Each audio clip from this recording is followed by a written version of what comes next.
Call the meeting to order. Call the roll. Trustee Healy. Here. Trustee Katsinas. Here. Trustee Milani. Here. Trustee Compass. Here. Trustee Reardon. Here. Trustee Radishevsky. Here. Mayor Peacock. Here. Please rise for the Pledge of Allegiance. I pledge allegiance to the flag of the United States of America and to the republic for which it stands, one nation, under God, indivisible, with liberty and justice for all. Approval of the June 7th, 2021 Committee of the Whole minutes. Mr. Chairman, Trustee Compass. I move to approve the minutes of the regular meeting of the Committee of the Whole of June 7th, 2021. Second. Call the roll. Trustee Compass. Aye. Trustee Milani. Aye. Trustee Healy. Aye. Trustee Katsinas. Aye. Trustee Reardon. Aye. Trustee Radishevsky. Aye. Mayor Peacock. Aye. Economic Development Incentive Programs update. Alex, would you like to give us an update on the Economic Development Incentive Programs? Good evening, everybody. This is to introduce some potential updates to the village's economic development incentive programs. So a little history here. In June of 2020, the Board of Trustees created incentive programs to assist the business community during the pandemic. They have been utilized in different capacities over the past year. The programs that were adopted back in June of last year are to the right on the screen up here. Different examples of how these were utilized: Stan's Donuts and Coffee utilized the backfill vacant restaurant incentive and commercial impact program to occupy a space along LaGrange at the former PDQ site. We've also had Moran Family of Brands relocate their headquarters to Orland Park using the non-traditional sales tax sharing and commercial impact program. There was the small business sharing program that shared sales taxes with local businesses for 90 days. And later tonight, you're going to hear about another development looking to utilize the new hotel sales tax sharing program for a new development. So just some examples there. The village did a few other programs in addition to those just mentioned. Shop OP and Dino P, these were programs that incentivized people to shop in Orland Park by offering consumers rebates in the form of Visa gift cards when they spent a certain amount at Orland Park venues. And then the Orland Park Perks app, that is an application that was launched this year that drives customers to our local businesses. So the app is available for download now, and it allows businesses to share their specials with customers and customers to be able to view those specials as well and connect directly with the local businesses.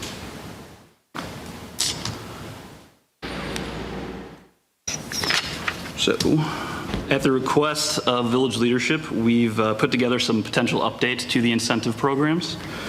We're looking at keeping these existing programs that were included last year, the non-traditional sales tax sharing program and the backfill vacant restaurant incentive program are both sales tax sharing programs for specific uses.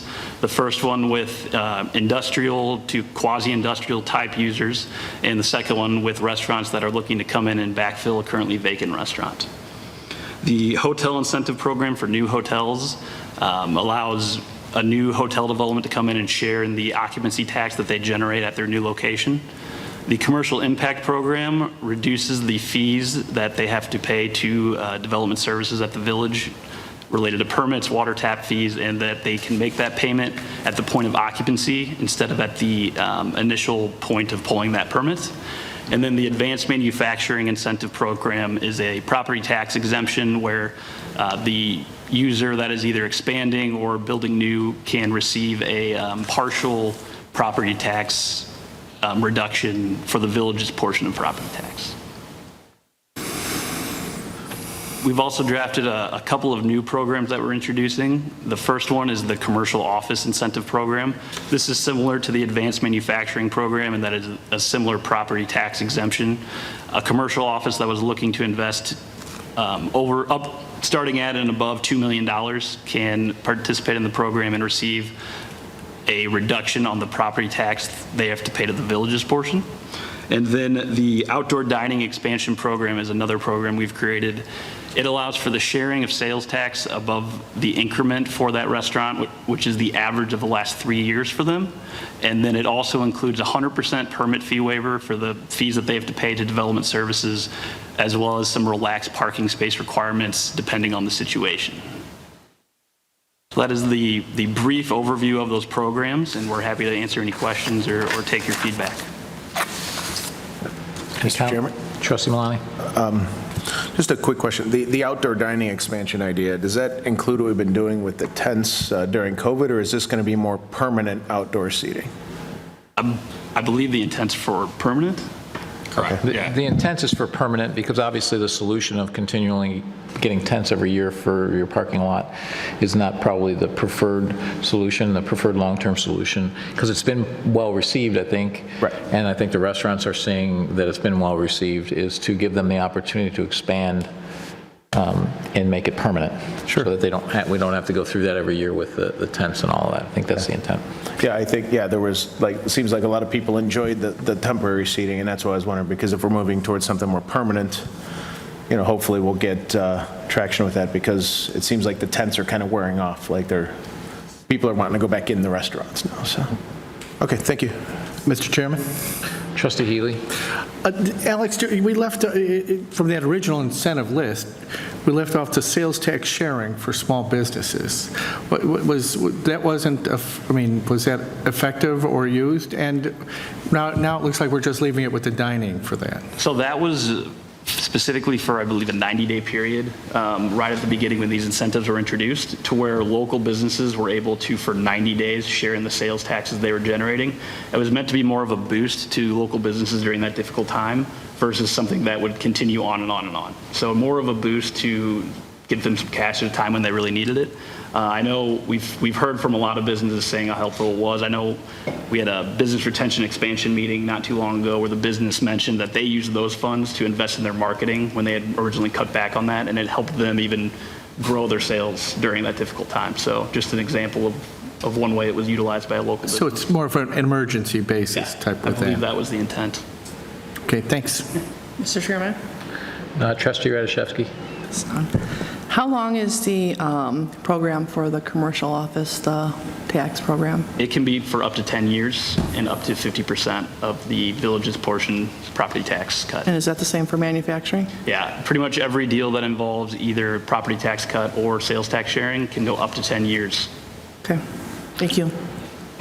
And for the office incentive, we've also reached out to District 230, District 135, and the Fire District for that as well, because obviously our property taxes are less than 7% of the overall property tax, so the real, where the real dollars for a business are from the two school districts and the Fire District, which make up almost 80% in total. It's from all of the board members I've spoken to, it's been fairly well received because they recognize that nothing from nothing is nothing, and in this case they'd be getting 50% of something. So anything we can do to bring those businesses in and good jobs in is pretty important. So we will continue to have conversations with them and look to have intergovernmental agreements, as opposed to Von Maur, where we did a separate agreement. Everybody signed it for Von Maur alone, and everyone passed the same agreement. We'll look to have some agreement between the village and each of those taxing bodies so that we can just offer it and put it in place without having to go to each separate board for approval. Mr. Mayor. Trustee Reardon. Yeah, I'm very much in favor of this. I think it's great. I want to be aggressive as possible. That's my position on getting business in here. Do you guys do any type of, I don't know, study or comparison to what other villages and things are doing? Is this on par? Are we being, in my mind, I'm trying to get, are we being about the same as everybody else? Are we being more aggressive in terms of our efforts? Because more just curiosity. Sure. I think there's a pretty broad range out there. I mean, in my past experience, a lot of communities to incentivize have to provide capital up front with capital stack, and that's something we've always been able to avoid thus far.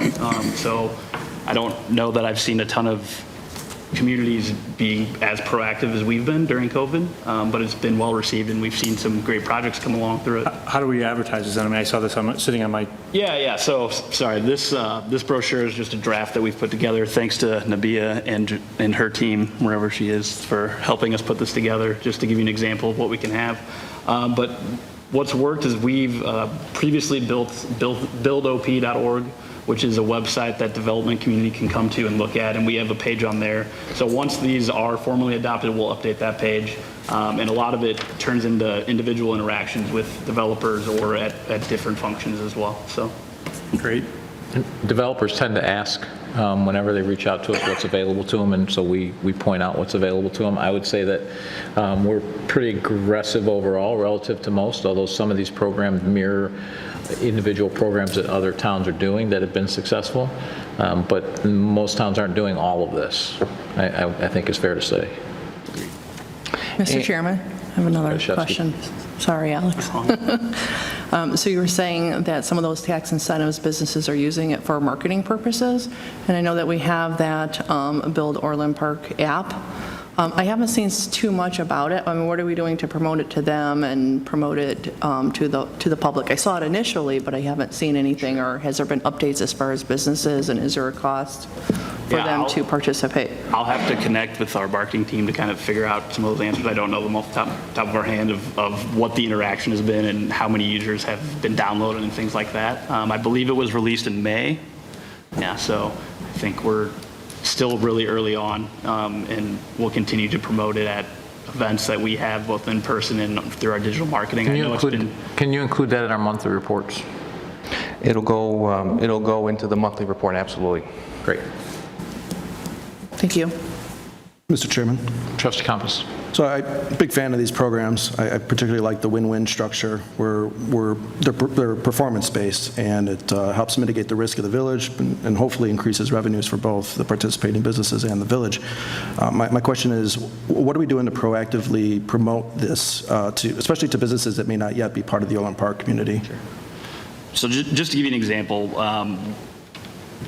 we try to reach out to individual businesses, but we also look at bigger ways to connect to more audiences. So for an example, we reached out to the Illinois Restaurant Association in relation to the backfill program and our commercial impact program, and we were instantly able to connect with all of their membership. And so we look at strategies to be able to connect with a large group of audiences, and we've prepared a short list of potential groups like that, associations that represent multiple industries, to try to get this information to them, kind of taking a broader range of trying to get into their newsfeed versus individual users.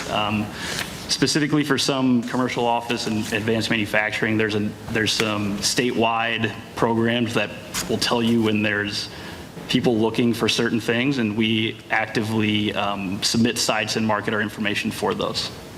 Thank you. And on that note, Alex, Technology Manufacturers Association, they have small manufacturers. Reach out to them and let them know we have these. We should be on their radar screen, but just in case. And there's only one of their active members currently there in Orland Park, so.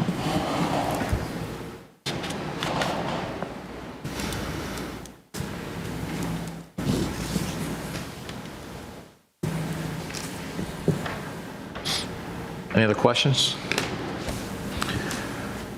So I think this is good. I think we've had a lot of success with these programs, and I like the new additions with the commercial office incentive. Obviously, we would like to always do performance-based, but with commercial offices, they don't generate sales tax.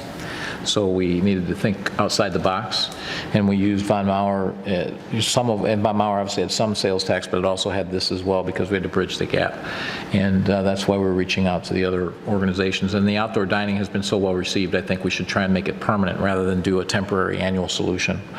And this will give them the opportunity to.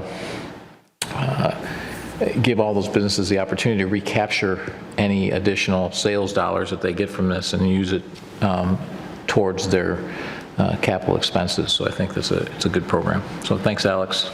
Thank you. Next. Hampton Inn Inducement Agreement. Mr. Chairman.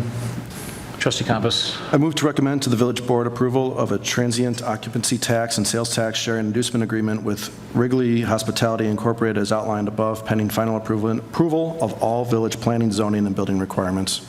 Second. Are there any questions or comments? Could you give us a brief background on what this is? Yeah, absolutely. So we have Jay Patel in the audience with the development to speak or answer any direct questions that I can't, or you want to ask him directly. But basically, the developer is planning to build a 5-story, 158-room, 85,000 square foot Hampton Inn hotel on 3.88 acres at 16160 to 16168 LaGrange Road. That's near the behind the Rock Bottom Brewery and Restaurant. They've requested to utilize the hotel incentive program for new hotels, the commercial impact program, and has also requested a sales tax sharing incentive in that inducement agreement. This is the summary of the proposed terms.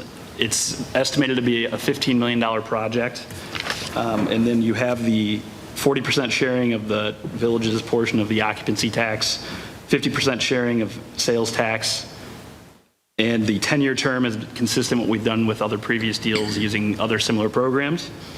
The commercial impact program is that 25% reduction on permanent water tap fees where they don't have to pay it until the point of occupancy. We estimated that would be about $58,000 for this project. And then included in the agreement is that the max return to the developer is going to be a max of 25% of the certified project cost, which we gather after the development, or up to a maximum of $3.75 million, whichever comes first. Included in that is that there's the clock for that 10-year sharing agreement starts no later than March 1st, 2023, so it'll end no later than March 1st, 2033. So that's an incentive within the incentive for the project to be open by then, so that they can capture the full 10-year period.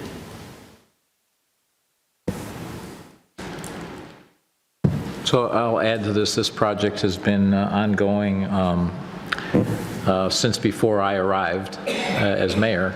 So a little over almost 5 years ago, this project started. It was approved once, at least at the Planning Commission level, and then it was modified, and then it was changed again to the Hampton Inn. So it's good to see the project is still ongoing. I think it's needed. Obviously it's downsized from what it originally was, but this particular project has been approved already. So it's already been approved by the board. We're approving an incentive agreement. I think it's also important to have a clock started on this because, as I said, it's been going on for 5 years, so we want to make sure that the project gets going rather than it keeps getting held out there longer and longer and longer and longer and longer. So I think that's pretty important. So my understanding is that the project is going to start this year. Is that correct? I'm getting a head nod. Yes? So, well, we're looking forward to it. Any other?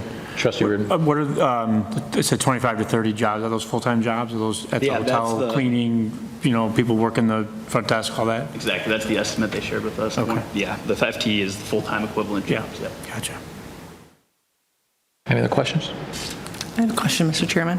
Trustee Radishevsky. Can you please elaborate a little bit on that water tap fee reduction? Like what is that? Do you have anything? Yeah, so enlighten me.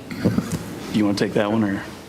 All right, so when developers come into town and they're going to be tapping into the water system, they pay a water tap fee. That ranges depending on the size of the water line they're going in, the size of the development, and so that fee is being reduced by 25% along with any building permit related fees that are incorporated into the project.